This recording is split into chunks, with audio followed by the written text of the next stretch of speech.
The safest thing you can do is take risks. The riskiest thing you can do is play it safe. I love this statement by Seth Godin because it clearly shows what's our reality today.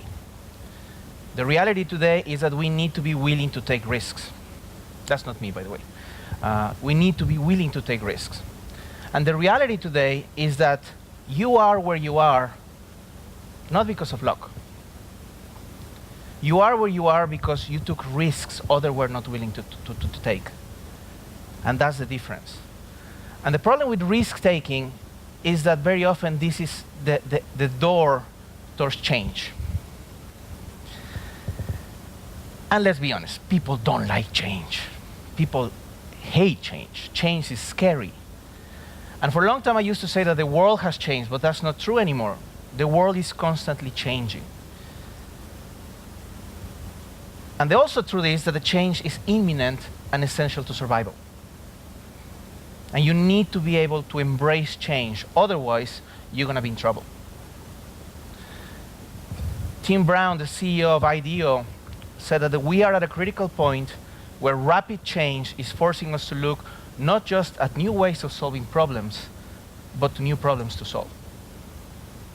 And this is our reality today, rapid change. So we need new strategies. We need new ideas. We need new products, right? And the moment that we start talking about new, the buzzword arrives, innovation, right? Now, what's innovation? Of course, we can talk about it, and actually, innovation has become a sort of a buzzword. And the problem with it is that a lot of people understand innovation as what I call incremental ideas. Basically, and this is what a lot of organizations do, they have a product, and then every single time they are just trying to make small changes, right? So they make the product a little bit faster, or a little bit smaller, or a little bit bigger, or a little bit thinner. And if you think about it, that's what most companies do. And that's okay. The problem is, if it's that's the only thing you do, you're going to run into a problem. The problem is that you might go into a path that once you reach the end of the path, that you cannot make the product a little bit thinner, or a little bit smaller, or a little bit bigger, you're going to get into a wall. And the second problem is that an outsider might come from a different agency, from a different industry, from a completely different place, out of nowhere, and kick your butt. And if you think about it, this is exactly what has been happening, for example, to the music industry.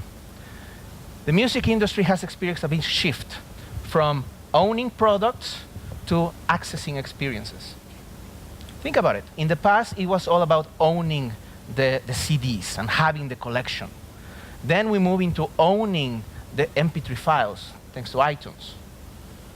Today, thanks to services like Spotify, I don't need to own these things. I can just have access to the experiences. And Spotify has been a big disruption for this market. And that's what I'm talking about. I'm not talking about technology. We're going to talk about that a little bit later. I'm talking about the way you think. And if you want to accomplish disruption, you need to implement disruptive thinking. Now, what's disruptive thinking? Basically, is changing the way you think about competition and the business you're in. Starting to ask, what if? What if we could rent this little empty space over there? Boom, Airbnb. What if everybody could be treated as a diplomat? Boom, Uber.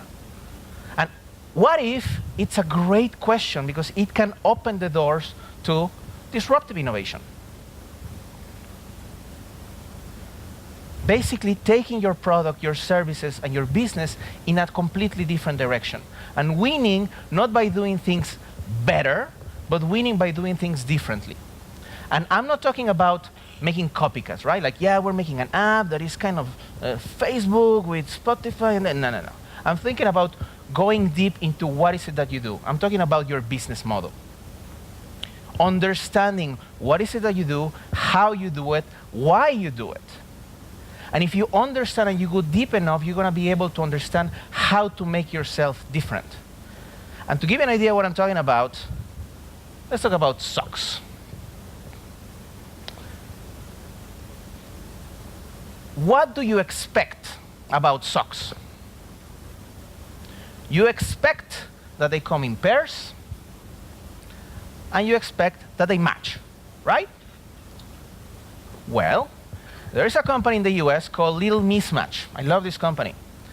This is a company that many years ago asked themselves, what if we sell socks in packages of 3 and none of them match?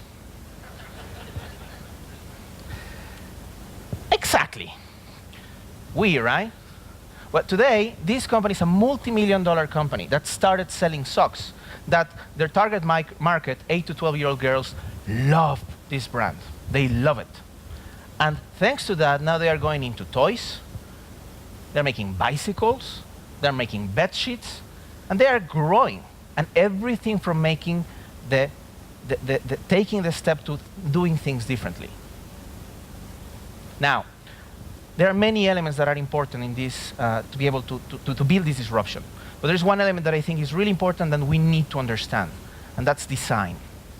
Now, when I'm talking about design, I'm not talking about decoration, about how things look, but I'm talking about really understanding design. And again, I'm going to go back to Seth Godin. I really like his way of thinking. He says that design is learning how to see. It's figuring out where the opportunities really are. It's seeing the gap and visualizing in advance what is going to work. That's design. And to give you an idea what I'm talking about, I'm going to talk about a university in the US called Dartmouth. Dartmouth, many years ago, asked an architect to design the pathways in the main campus. And what most designers will have done, most architects, they will have just, sit down and start working in a nice design, right? But what this guy did, he told them, okay, I'll do the project, but I need to wait until after winter. Okay, so that's what they did. What happened? Winter came, snow fell, and what he did, he went to the highest tower in the campus, looked down, and took a look at the footprints left by the students. And that's the exact design that he made for the pathways in the university.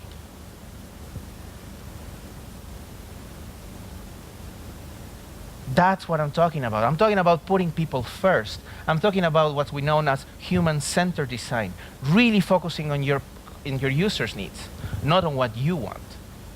And for that, you need to pay attention to behaviors. Because the interesting thing about behaviors is that they are never right or wrong, but they are always meaningful.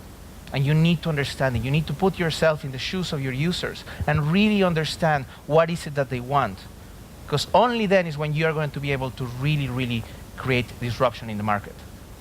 So don't focus on technology. Focus on customer needs, wants, and behaviors. But okay, we are in a conference called DigitalK, so we need to talk about digital. Now, question, what the hell is digital? I get asked this question very often. And always you hear the people like, it's Facebook and banners and websites, apps. We need an app. And yeah, what I say is, okay, these are elements of the digital world, but in reality, digital is not a medium, but is the era we're in. Our world is digital. You are digital. People are digital. Today, we have access to any information we want in our pocket. We can connect with friends, we can share, we can build businesses thanks to having a computer in our pocket. We have currently many disrupting forces that are changing the world as we know it. We are going through a perfect storm. Now, how many of you know what I'm talking about? Now, I'm not talking about the film with George Clooney, Mark Wahlberg, and a big wave. I'm talking about the phenomenon known as the perfect storm. This happens when 3 forces converge. I'm talking about warm air, cool air, and tropical moisture. Now, the interesting thing is that we experience these 3 forces every day. But when they converge, stuff like this happens. Now, I'm not here to talk about the weather. I'm here to talk about our perfect storm. Technologically speaking, we are having a perfect storm. It's not 3 forces, but it's 5. I'm talking about mobile, social media, data, sensors, and location. Again, we have contact with these forces independently, individually, every single day. But now, these 5 forces are getting together in your pocket. Cool, huh? We're having disruptive technologies. Brian Solis mentioned the fact that we have wearables, and we have makers, and we have beacons, and payments, and virtual, and sharing. All these new technologies are coming because of these forces. And we have elements such as real-time, social media, and mobile connected with the cloud. And that's changing everything. But we have a problem. Most organizations are really having trouble keeping up. They are very slow to transform, to understand digital. They are still thinking that digital is a medium, but it's not our reality. I don't know if you heard, last week, BuzzFeed leaked a report done by the New York Times on innovation. Have you heard of this? It's a fascinating report. They did all the analysis of what is their current situation, and it doesn't look good. And they were really, really clear about what are their problems. And they realized that they are struggling. And I really, really recommend you to check out this report, because it's really, really interesting to see how companies are really having a hard time understanding digital and embracing digital. And at the end of the day, it all comes down to how we embrace disruption that allows us to better understand it and in turn react to it. And this opens opportunities. Opportunities to integrate these technologies to your products, your services, your businesses by creating new value. At the end of the day, it's about adding value.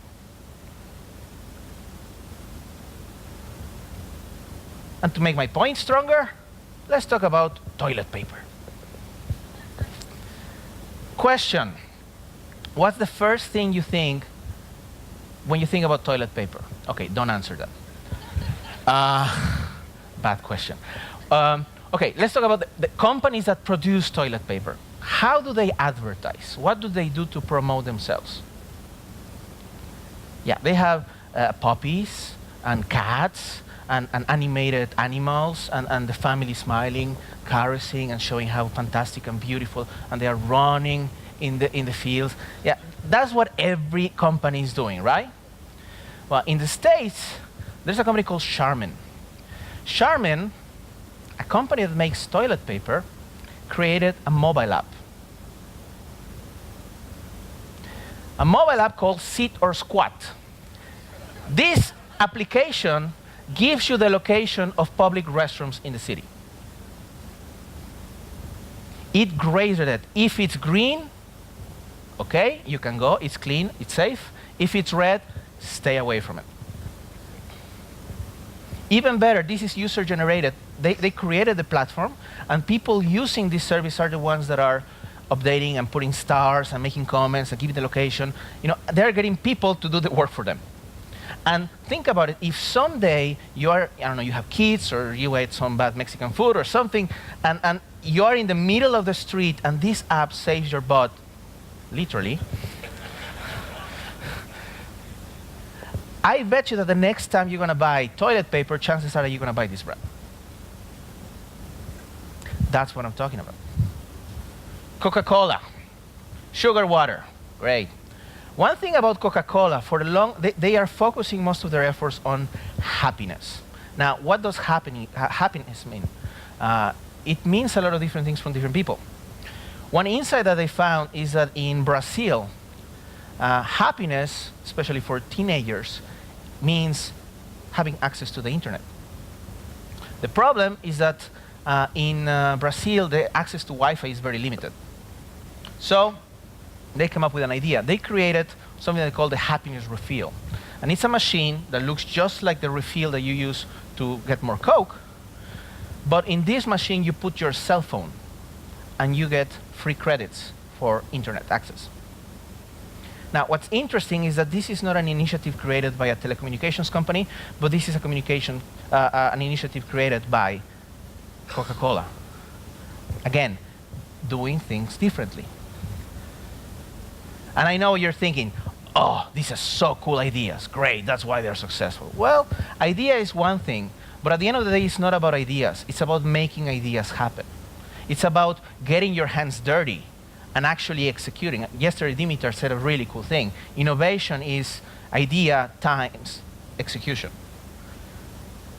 And that's the reality. You need to really get your hands dirty and start working. And one of the things that I want to share with you, if I can share a piece of advice, is you need to develop a sense of urgency. Change, the pace of change is going fast, and it's going to get even faster. And if you are the part of, here in the audience, if you are the type of people that understands digital, that realizes and lives this digital era, this is your time. Don't waste it. You have tons and tons of organizations that are struggling with this new reality. And if you are already ahead, don't waste time getting stuck in analysis paralysis, or I'm just researching, or we are thinking. No. Take risk, go for it, experiment. And if you are the part of the companies that are struggling, that are having problems keeping up with this change, I recommend you to change your mindset. Again, embrace risk, be willing to take risk, and embrace change. And also, replace fear of the unknown with curiosity. Time and time again, I talk with people that they are like, oh yeah, we know we should do something, but let's have a conf call. I don't know what do people do in corporations? They sit down and they make conf calls all day. That's a great idea. Let's have a conf call next week. Oh, next week I'm away. Oh, so in 2 weeks? Oh, 2 weeks. Okay, so let's have a conf call in 2 weeks. And then nothing happens. Experiment. That's the beauty of digital. You have the opportunity to try, to test. It works, great, keep doing it. It doesn't work, okay, get rid of it. One advice that I give, because I know that there are some people from corporations that are struggling with this phenomena, one advice that I give often to clients is divide your budget in a way that it allows you to experiment. 70% of your budget, put it into something that is proven. You advertise on TV, it works for you, fantastic, keep doing it. But put 20% into new channels that are working, social media, mobile, whatever, and 10% putting into new models. Because these 10%, maybe in 6 months, maybe in a year, that's going to be our new reality. And if you are not testing now, you're not going to be able to find out. And the reality is, again, change. Change is scary, I know. But if you don't like change, you're going to like irrelevance even less. So go for it. Thank you very much.